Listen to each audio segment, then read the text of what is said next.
I skillfully threaded the gun through the rope, wrapped it around twice, and created a simple yet reliable mounting bracket. I aimed at the watermelon and pulled the trigger. The bullet hit but veered left. No problem. I pulled out a screwdriver, made some quick adjustments, and took aim again, this time dead center. Finally, I practiced with live rounds, loading and chambering smoothly, then obliterated an entire watermelon. The gun was ready. My name is Alexander Dugan.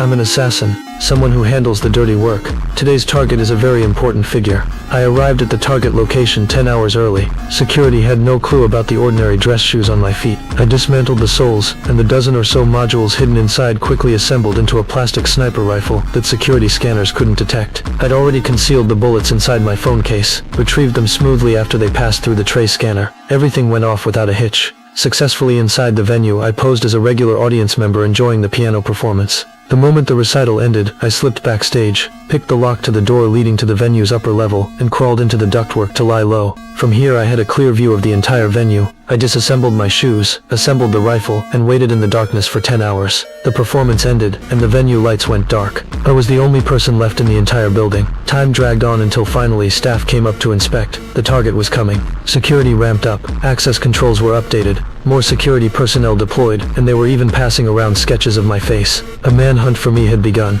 but I was already right under their noses. When the black female officer searching came within 3 meters of me, I held my breath until she moved on. In the cramped space, I kept my body limber and alert. When thirsty, I drank water. When nature called, I used a plastic bottle. Finally, the audience began filling the venue. The press conference was about to begin. I crawled out of the ductwork, ready to execute the assassination, but the moment I made my move, I spotted a guard stationed there. I crept forward and took out the first one cleanly, then eliminated the second one behind the spotlight. This was the perfect shooting position. The bright lights made it impossible for anyone below to see me clearly, but I could lock onto my target. But the target was clever, protected by a large sheet of bulletproof glass. A rash shot would only end in failure. I could only wait quietly for the perfect moment, but at the crucial instant, another assassin suddenly appeared.